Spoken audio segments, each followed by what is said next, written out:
Hello दोस्त, मैं कुमकुम पांडे इस वक्त स्पिरिचुअल साइंस में आपका हार्दिक स्वागत करती हूँ।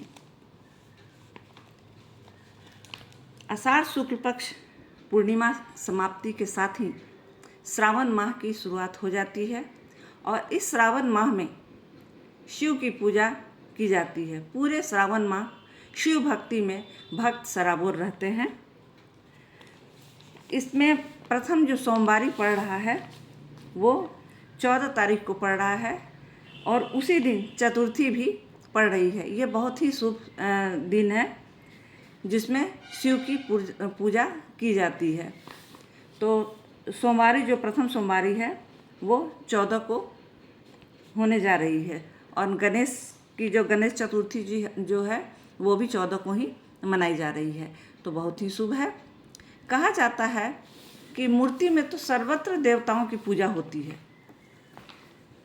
लिंग में सभी देवताओं की पूजा नहीं होती है, लेकिन भगवान शिव ऐसे हैं कि उन्हें लिंग में भी पूजा की जाती है और शिवलिंग में भी पूजा की जाती है और शिव मूर्ति में भी पूजा की जाती है। उनका दोनों स्वरूप, लिंग स्वरूप और मूर्ति स्वरूप में भी पूजा करने का विधान है। इन्हें साकार रूप में भी देखा जाता है और निराकार रूप में भी इन्हें देखा जाता है। कहा जाता है कि शिवलिंग में पूरे ब्रह्मांड की शक्तियाँ सम्माहित होती है। तो इस तरह से साकार और निराकार दोनों रूपों में हम पूजा करते हैं। ऐसा विधान माना जाता है, जैसे गुरुजी लोगों ने बताया है कि घर में मूर्ति पूजा ही सर्वश्रेष्ठ मानी जाती है, लेकिन अगर शिवलिंग की पूजा की जाए तो बाहर शिवलिंग की स्थापना करके पूजा की जाती हैं, क्योंकि उसमें शक्तियाँ अधिक होती है और ब्रह्मांड की शक्तियाँ सारी समाहित होती है।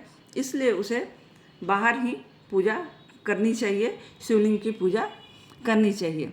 सबसे पहले तो ये है कि आप अपने शक्ति के अनुरूप जितना यथावत आपकी शक्ति है आप उस धनराशि में ही पूजा करें और उसी में आप इनकी पूजा कोई भी कर सकता है, पुरुष भी कर सकती हैं, स्त्रियां भी कर सकती हैं, सभी इनकी पूजा कर सकता है लोग।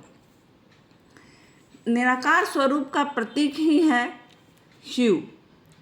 शिव के सकल या साकार होने के कारण उनकी पूजा का आधारभूत विग्रह साकार प्राप्त होता है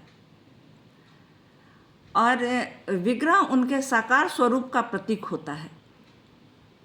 सकल और अकल, आकार सहित और साकार सहित, इन सभी को यानी निराकार और आकार सहित या साकार सहित या निराकार, ये ब्रह्मा शब्द हैं और ब्रह्मा शब्द से निकले हुए शब्द हैं और इन दोनों रूपों में हम शिव की पूजा करते हैं। तो इस तरह से इनकी पूजा करते हैं। जो प्रथम सोमवारी पड़ रहा है वो 14 को पड़ रहा है और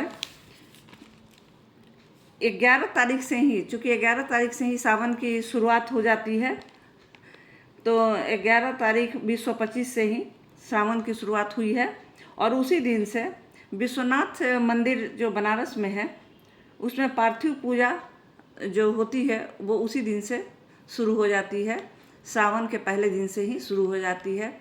और देवघर में भी लोग जाते हैं शिव की पूजा करने, उन्हें जल चढ़ाने के लिए, और जो नित्य जो पूजा करते हैं वो भी जाते हैं और शिव की पूजा करते हैं। तो सबसे बड़ी चीज़ है कि आप जो पूजा करते हैं शिव के लिए वो मूर्ति को आप बनाएं, मूर्ति को बनाएं या शिवलिंग, बहुत सारे लोग मिट्टी के शिवलिंग भी बनाते हैं लेकिन घर के बाहर ही इसकी पूजा करते हैं। लेकिन मूर्ति जो है, मूर्ति भी बना के पूजा कर, मूर्ति मिलती भी है और मूर्ति बना के भी पूजा की जाती है। तो पहले भगवान को सब शुद्ध कर लें, अपने आप को शुद्ध कर लें और आच्छादित कर लें, अपने जल से चारों तरफ से अपने आप को आच्छादित करें और फिर भगवान को आवाहन करें और अपने यथानुसार, अपनी शक्ति के अनुसार भगवान को जो भी आप चढ़ाना चाहें, जो फल फूल है, नैवेद्य है, बेलपत्र है, फूल है, इन सब से आप उन भगवान को चढ़ाएं, पूजा करें। शिव मूर्ति में शंकर भगवान को आप अनुष्ठान करें उनका आवाहन करें और अपनी प्रसन्नता के अनुसार, हमारी जो प्रसन्नता है उसके अनुसार नैवेद्य चढ़ाएं, धूप दीप करें। और जहाँ तक शिव को तो भांग, धतूरा, बेलपत्र बहुत ही पसंद है, तो इसको तो आप ज़रूर भगवान जी पर सावन में ही चढ़ता ही है और ज़रूर चढ़ाएं।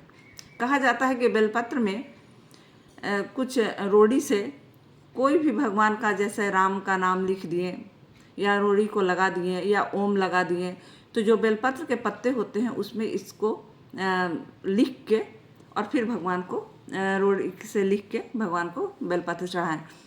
तो इस तरह से भगवान की पूजा करें, अनुष्ठान करें और शिव से अपनी प्रसन्नता के लिए आशीर्वाद मांगे। और बाद में जब पूजा हो जाए तो भगवान से क्षमा प्रार्थना भी करें। तो इस तरह से भगवान के साकार और निराकार दोनों रूप में पूरे सावन में आप पूजा कर सकते हैं। और आप पूजा करें और भगवान का आशीर्वाद लें। तो प्रथम जो सोमवारी है वो 14 को पड़ रही है, दूसरी सोमवारी है वो 21 तारीख को पड़ रही है, उस दिन एकादशी भी पड़ रहा है। तो कृष्ण पक्ष एकादशी है, तो उस दिन एकादशी भी पड़ रहा है, तो उस दिन आप कर सकते हैं। कामदा एकादशी पड़ रहा है, तो आपकी दोनों पूजा उस दिन हो जाएगी। शिव की भी पूजा भक्ति करें और एकादशी भी कर लें।